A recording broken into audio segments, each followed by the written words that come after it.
ਦੁਨੀਆ ਭਰ ਵਿੱਚ ਵਸਦੇ 25 ਕਰੋੜ ਤੋਂ ਵੱਧ ਪੰਜਾਬੀਆਂ ਦੇ ਦਿਲ ਦੀ ਧੜਕਣ ਭੁਲੇਖਾ ਟੀਵੀ। ਤੁਹਾਡਾ ਮਨਪਸੰਦ ਭੁਲੇਖਾ ਟੀਵੀ ਜੋ ਭੁਲੇਖਾ ਨਹੀਂ ਪਾਉਂਦਾ, ਰਾਹ ਪਾਉਂਦਾ ਹੈ। ਤੇ ਉਸੇ ਭੁਲੇਖਾ ਟੀਵੀ ਦੇ ਪ੍ਰੋਗਰਾਮ ਗੱਲਬਾਤ ਦੇ ਨਾਲ ਹਾਜ਼ਰ ਤੁਹਾਡਾ ਸੇਵਕ। ਹੁਣ ਤੁਸੀਂ ਇਹ ਦੱਸੋ ਤੇ ਨਾ ਹੀ ਦੱਸੋ ਤੇ ਚੰਗਾ ਹੀ ਯਾਰ। ਜੇ ਦੱਸਣਾ ਚਾਹੁੰਦੇ ਹੋ ਤਾਂ ਦੱਸ ਦਿਓ।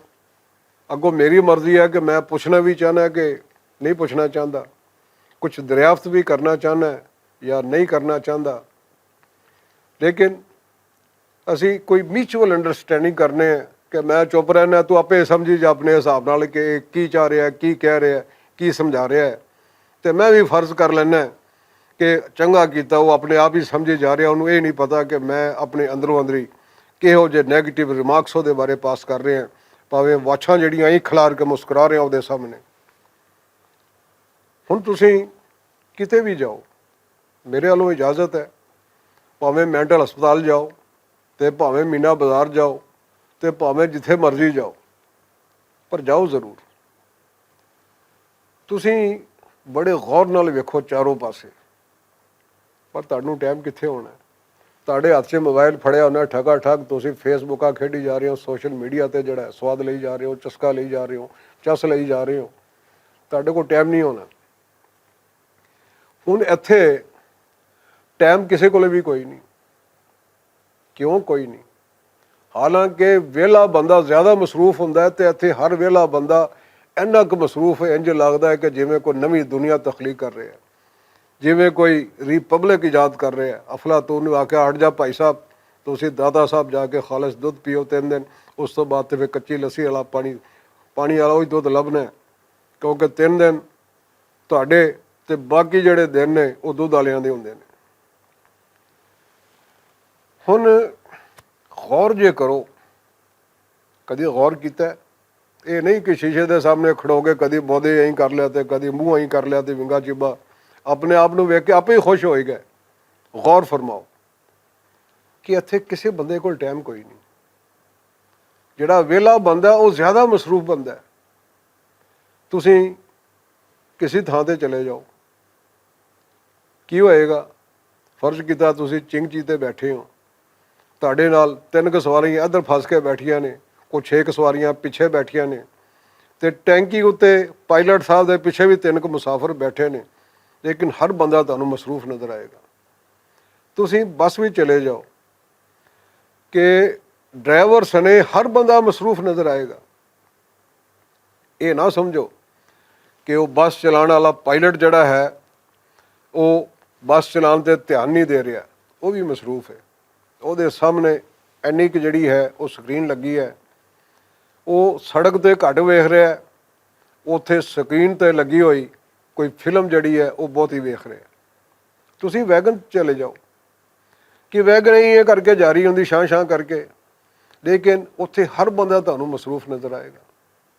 ਤੁਸੀਂ ਕਿਸੇ ਦਫ਼ਤਰ ਚਲੇ ਜਾਓ, ਅੱਗੇ ਫਾਈਲਾਂ ਦੇ ਢਿੱਗ ਲੱਗੇ ਨੇ, ਤੁਸੀਂ ਜਾ ਕੇ ਖੰਗੂਰਾ ਮਾਰੋ, ਜਾ ਕੇ ਕੋਈ ਸਰਵਿਸ ਲਾ ਲਿਆ ਕੋ, ਉਹਨੇ ਤੁਹਾਡੇ ਵੱਲ ਵੇਖਣਾ ਹੀ ਕੋਈ ਨਹੀਂ, ਇਸ ਲਈ ਕੋਈ ਮਸਰੂਫ ਹੈ।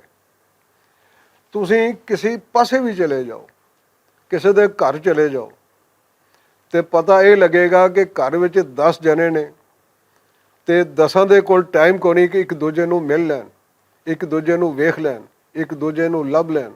ਉਹ ਬਾਕੀ ਇਹਨੂੰ ਛੱਡੋ, ਆਪਣੇ ਆਪ ਨੂੰ ਹੀ ਵੇਖਣ ਦੀ ਫੁਰਸਤ ਨਹੀਂ, ਆਪਣੇ ਆਪ ਨੂੰ ਹੀ ਟਾਈਮ ਦੇਣ ਲਈ ਟਾਈਮ ਕੋਈ ਨਹੀਂ। ਵਜ੍ਹਾ ਕੀ ਹੈ? ਉਹਦੀ ਵਜ੍ਹਾ ਹੈ ਮੋਬਾਈਲ, ਕਿ ਹਰ ਬੰਦਾ ਮੋਬਾਈਲ ਨੂੰ ਲੱਗਿਆ, ਅਤੇ ਮੈਨੂੰ ਇੰਝ ਲੱਗਦਾ ਕਿ ਉਹ ਮੋਬਾਈਲ ਨੂੰ ਲੱਗਿਆ ਅਤੇ ਬਾਕੀ ਸਾਰੀ ਦੁਨੀਆ ਕੰਧ ਨਾਲ ਲੱਗੀ ਹੈ।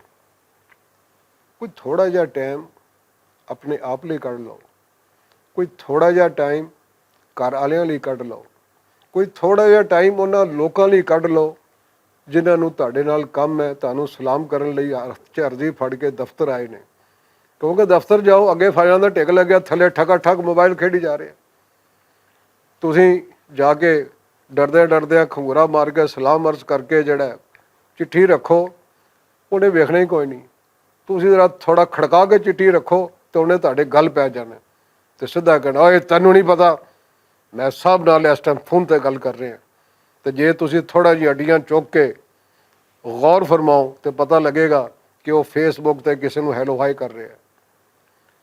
ਵੈਗਨ 'ਚ ਜਾਓ, ਜਿੰਨੀਆਂ ਸਵਾਰੀਆਂ ਨੇ, ਹੁਣ ਸੀਟਾਂ ਨੇ 12 ਤੇ ਉਹਦੇ ਤੁਨੀਆਂ ਹੁੰਦੀਆਂ ਨੇ, ਉਹਨਾਂ ਨੇ ਨਿੱਕੀਆਂ ਨਿੱਕੀਆਂ ਸੀਟਾਂ ਲਾ ਕੇ ਕੋਈ 22 ਬੰਦੇ ਭੇਡਾਂ ਬੱਕਰੀਆਂ ਤਰ੍ਹਾਂ ਅੰਦਰ ਪਾਏ ਹੁੰਦੇ ਨੇ, ਤੇ ਹਰ ਬੰਦੇ ਦੇ ਹੱਥ ਵਿੱਚ ਮੋਬਾਈਲ ਹੁੰਦਾ, ਮਸਰੂਫ ਹੁੰਦਾ।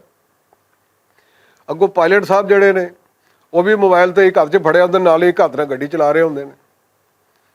ਤੇ ਜਦੋਂ ਕੋਈ ਥੋੜਾ ਜਿਹਾ ਰੌਲਾ ਸ਼ੌਲਾ ਹੋਵੇ ਤੇ ਮੋਬਾਈਲ ਤੇ ਦੱਸ ਰਹੇ ਹੁੰਦੇ, ਓਏ ਇੱਧਰੋਂ ਨਾ ਟੱਪੀ, ਅੱਗੇ ਟ੍ਰੈਫਿਕ ਵਾਲੇ ਖੜੇ ਨੇ। ਉਸ ਤੋਂ ਬਾਅਦ ਸ਼ੂ ਕਰਕੇ ਉਹ ਵੈਗਨ ਕਿਸੇ ਗਲੀ 'ਚ ਪਾ ਕੇ ਤੇ ਕਿਸੇ ਹੋਰ ਪਾਸੇ ਲੈ ਜਾਂਦਾ। ਤੁਸੀਂ ਬੱਸ ਵਿੱਚ ਜਾਓ, ਉਹ 52 ਸੀਟਾਂ ਦੀ ਬੱਸ ਹੈ, ਡਰਾਈਵਰ ਸਣੇ 53 ਹੋ ਗਏ, ਜਾਂ ਜਿਹੜੀਆਂ ਅੱਜ ਕੱਲ੍ਹ ਬੜੀਆਂ ਕੀ ਕਹਿੰਦੇ ਨੇ ਕਿ ਹਾਈ ਜੈਂਟਰੀ ਕਿਸਮ ਦੀਆਂ ਜਿਹੜੀਆਂ ਬੱਸਾਂ ਚੱਲੀਆਂ ਨੇ, ਉਹਦੇ 40-45 ਬੰਦੇ ਹੁੰਦੇ ਨੇ। ਹਰ ਬੰਦਾ ਮਸਰੂਫ ਹੈ, ਮੋਬਾਈਲ ਤੇ ਲੱਗਿਆ। ਯਾਰ ਇਹ ਕੀ ਹੋ ਰਿਹਾ, ਕਿਉਂ ਹੋ ਰਿਹਾ, ਕਿਵੇਂ ਹੋ ਰਿਹਾ, ਕਿਸ ਲਈ ਹੋ ਰਿਹਾ? ਕਿ ਇੱਕ ਪਾਸੇ ਤੇ ਤੁਹਾਡਾ ਟਾਈਮ ਵੇਸਟ ਹੋ ਗਿਆ ਇਸ ਲਈ ਕਿ ਤੁਸੀਂ ਸਵਾਏ ਵਟਸਐਪ ਤੇ ਬੇਲੀਆਂ ਨੂੰ ਹੈਲੋ ਹਾਈ ਕਰਨ ਦੇ, ਫੇਸਬੁੱਕ ਤੇ ਸੋਹਣੀਆਂ ਸੋਹਣੀਆਂ ਤਸਵੀਰਾਂ ਸ਼ੇਅਰ ਕਰਨ ਤੇ, ਮੈਸੇਂਜਰ ਉੱਤੇ ਆਪਣੇ ਮੈਸੇਜਿਸ ਕਰਨ ਤੇ ਤੁਹਾਡੇ ਕੋਲ ਨਾ ਟਾਈਮ ਨਹੀਂ ਹੁੰਦਾ ਕਿ ਤੁਸੀਂ ਸੋਚ ਲਓ ਕਿ ਮੈਂ ਜਿਸ ਘਰ ਵਿੱਚ ਰਹਿਣਾ ਉੱਥੇ ਕੋਈ ਮਾਂ ਵੀ ਹੈ, ਉੱਥੇ ਕੋਈ ਪਿਓ ਵੀ ਹੈ, ਉੱਥੇ ਕੋਈ ਭੈਣ ਭਾਈ ਵੀ ਨੇ, ਕਿ ਜਿਨ੍ਹਾਂ ਲਈ ਤੁਹਾਨੂੰ ਚਾਹੀਦਾ ਉਹਨਾਂ ਲਈ ਟਾਈਮ ਕੱਢੋ। ਪਰ ਯਾਰ ਕਸੂਰ ਤੁਹਾਡਾ ਵੀ ਨਹੀਂ। ਘਰ ਜਾਓ ਤੇ ਬੇਬੇ ਮੋਬਾਈਲ ਤੇ ਲੱਗੀ ਹੈ, ਤੇ ਜੇ ਉਹ ਉਸ ਸ਼ੁਗਲ ਮੇਲੇ ਤੋਂ ਫਾਰਗ ਹੋਈ ਹੈ ਤਾਂ ਉਹਨੇ ਮੋਬਾਈਲ ਇੱਥੇ ਰੱਖਣਾ ਤੇ ਨਿਆਣਿਆਂ ਦੇ ਅੱਬੇ ਨੂੰ ਕਹਿਣਾ ਆਉਣ ਵੇਲੇ ਰੋਟੀਆਂ ਫੜੀ ਲਿਆਣਾ। ਉਹਨੇ ਫਿਰ ਰੋਟੀਆਂ ਦਾ ਆਰਡਰ ਫਰਮਾ ਕੇ ਫਿਰ ਮੋਬਾਈਲ ਨੂੰ ਲੱਗ ਜਾਣਾ। ਤੁਸੀਂ ਅੱਬੇ ਨੂੰ ਸਲਾਮ ਕਰਨ ਜਾਓ ਤੇ ਉਹਨੇ ਨਾਲੇ ਹੁੱਕਾ ਪੀ ਰਿਹਾ ਹੋਣਾ, ਨਾਲੇ ਉਹਨੇ ਮੋਬਾਈਲ ਤੇ ਖੇਡ ਰਿਹਾ ਹੁੰਦਾ। ਕਿ ਹਰ ਬੰਦਾ ਛੋਟਾ ਹੈ, ਵੱਡਾ ਹੈ, ਦਰਮਿਆਨਾ ਹੈ, ਬੁੱਢਾ ਹੈ, ਉਹ ਮੋਬਾਈਲ ਨੇ ਐਸਾ ਚਸਕਾ ਪਾਇਆ ਕਿ ਬੰਦੇ ਨੂੰ ਬੰਦੇ ਤੋਂ ਵੱਖ ਕਰਤਾ। ਐਵੇਂ ਨਹੀਂ ਜਿਵੇਂ ਕਿਸੇ ਜ਼ਮਾਨੇ 'ਚ, ਹੁਣ ਤਾਂ ਖੈਰ ਲੋਕਾਂ ਨੇ ਸਾਰਾ ਕੁਛ ਹੀ ਸੁਨਸਾਨ ਕਰਤਾ, ਸਾਰੇ ਰੁੱਖ ਵੱਢਦੇ ਨੇ ਤਾਂ ਕਿ ਹੜ੍ਹ ਆਸਾਨੀ ਨਾਲ ਆ ਸਕੇ, ਡਿਸਟਰਬ ਨਾ ਕਰਨੇ ਦਰਖਤ ਵਗੈਰਾ। ਇੱਕ ਬੰਦਾ ਉਸ ਜਿਹੜਾ ਵੱਢਿਆ ਹੁੰਦਾ ਸੀ, ਉਹਨਾਂ ਨੇ ਦਰਖਤ ਜਿਹੜਾ ਇੱਕ ਇੱਧਰ ਬੈਠਾ ਹੁੰਦਾ ਸੀ, ਇੱਕ ਇੱਧਰ ਬੈਠਾ ਹੁੰਦਾ ਸੀ, ਇੱਕ ਐਂ ਕਰਕੇ ਆਰੇ ਦੇ ਨਾਲ ਰੁੱਖ ਵੱਢ ਰਹੇ ਹੁੰਦੇ ਸਨ। ਅਤੇ ਸਾਡੀ ਲਾਈਫ ਵੀ ਕੁਝ ਇਹੋ ਜਿਹੀ ਹੋ ਗਈ ਹੈ ਕਿ ਇਸ ਪਾਸੇ ਵੀ ਅਸੀਂ ਹਾਂ, ਇਸ ਪਾਸੇ ਵੀ ਅਸੀਂ ਹਾਂ, ਅਤੇ ਵਿੱਚ ਜਿਹੜਾ ਲੱਕੜ ਦਾ ਤਣਾ ਪਿਆ ਉਹ ਵੀ ਅਸੀਂ ਹਾਂ, ਕਿ ਅਸੀਂ ਆਪਣੇ ਆਪ ਨੂੰ ਐਂ ਕਰਕੇ ਵੱਢੀ ਜਾ ਰਹੇ ਹਾਂ। ਟਾਈਮ ਹੀ ਕੋਈ ਨਹੀਂ, ਨਾ ਆਪਣੇ ਲਈ, ਨਾ ਦੂਜਿਆਂ ਲਈ। ਨਾ ਜਿਹੜਾ ਮੋਬਾਈਲ ਦੇ ਇੱਕ ਸ਼ੈਤਾਨੀ ਚਰਖਾ ਤੁਹਾਡੇ ਹੱਥ ਵਿੱਚ ਫੜਾਤਾ ਹੈ, ਉਹ ਨਹੀਂ ਕਹਿੰਦੇ ਜਿਵੇਂ ਕਿਸੇ ਜ਼ਮਾਨੇ 'ਚ ਉਹ ਜੀ ਬਾਂਦਰਾਂ ਦੇ ਹੱਥ ਵਿੱਚ ਉਸ ਤਰ੍ਹਾਂ ਫੜਾਤਾ। ਇਹ ਸਮਝੋ, ਮੈਂ ਤੁਹਾਨੂੰ ਬਾਂਦਰ ਨਹੀਂ ਕਹਿਣਾ ਚਾਹੁੰਦਾ, ਲੇਕਿਨ ਗੱਲ ਉਹੀ ਹੈ ਕਿ ਤੁਹਾਡੇ ਹੱਥ ਵਿੱਚ ਹੀ ਉਸ ਤਰ੍ਹਾਂ ਆ ਗਿਆ ਜਿਹੜਾ ਤੁਸੀਂ ਆਪਣੇ ਗਲੇ 'ਤੇ ਆਪੇ ਫੇਰੀ ਜਾ ਰਹੇ ਹੋ। ਨਾ ਤਾਂ ਤੁਸੀਂ ਉਹਦਾ ਕੋਈ ਪੋਜ਼ੀਟਿਵ ਯੂਜ਼ ਕਰ ਰਹੇ ਹੋ, ਅਲਬੱਤਾ ਨੈਗੇਟਿਵ ਯੂਜ਼ ਕਰਨ ਦੇ ਤੁਹਾਡੇ ਕੋਲ 100/100 ਫਾਰਮੂਲੇ ਨੇ। ਅਤੇ ਕਦੀ ਇਸ ਚੱਕਰ 'ਚੋਂ, ਇਸ ਹਿਸਾਰ 'ਚੋਂ, ਇਸ ਦਾਇਰੇ 'ਚੋਂ, ਇਸ ਖੂਹ 'ਚੋਂ ਨਿਕਲ ਕੇ ਵੇਖੋ, ਦੁਨੀਆ 'ਚ ਹੋਰ ਵੀ ਬੜੇ ਕੰਮ ਨੇ, ਦੁਨੀਆ ਵਿੱਚ ਹੋਰ ਵੀ ਬੜੀ ਖੂਬਸੂਰਤੀ ਹੈ, ਦੁਨੀਆ ਵਿੱਚ ਹੋਰ ਬੜਾ ਕੁਝ ਹੈ ਜਿਹੜਾ ਕਿ ਤੁਹਾਨੂੰ ਬੜਾ ਕੁਝ ਦੇ ਸਕਦਾ ਹੈ। ਪਰ ਤੁਸੀਂ ਤਾਂ ਆਪਣੇ ਆਪ ਨੂੰ ਟਾਈਮ ਨਹੀਂ ਦੇ ਸਕਦੇ। ਤੁਸੀਂ ਉਹ ਫਿਤਰਤ ਦੇ ਨਜ਼ਾਰੇ ਕੀ ਲੈਣੇ, ਤੁਸੀਂ ਉਹ ਰਿਸ਼ਤਿਆਂ ਦਾ ਖਲੂਸ ਕੀ ਲੈਣਾ, ਤੁਸੀਂ ਉਹ ਜਜ਼ਬਿਆਂ ਦਾ ਸਦਕਾ ਕੀ ਲੈਣਾ। ਤੁਸੀਂ ਤਾਂ ਮਸਰੂਫ ਹੋ, ਬਸ ਠੱਕਾ ਠੱਕ ਖੇਡੀ ਜਾਓ। ਅਤੇ ਦਿਲ ਕਰਦਾ ਹੈ ਕਿਸੇ ਟਾਈਮ ਕੋਈ ਐਸਾ ਜਿਹਾ ਮੋਬਾਈਲ ਵੀ ਮਾਰਕੀਟ ਆ ਜਾਣਾ ਕਿ ਜਿਹਦੇ ਉੱਤੇ ਟਾਈਮਿੰਗ ਫਿਕਸ ਹੋਣੀ ਹੈ ਕਿ ਠੀਕ 3 ਮਿੰਟ ਤੋਂ ਬਾਅਦ ਉਸ ਮੋਬਾਈਲ ਦੇ ਵਿੱਚੋਂ ਐਂ ਥੋੜਾ ਨਿਕਲੇਗਾ ਠਾ ਕਰਕੇ, ਜਿਹੜਾ ਸਿੱਧਾ ਤੁਹਾਡੇ ਸਿਰ 'ਚ ਜਾ ਵੱਜੇਗਾ।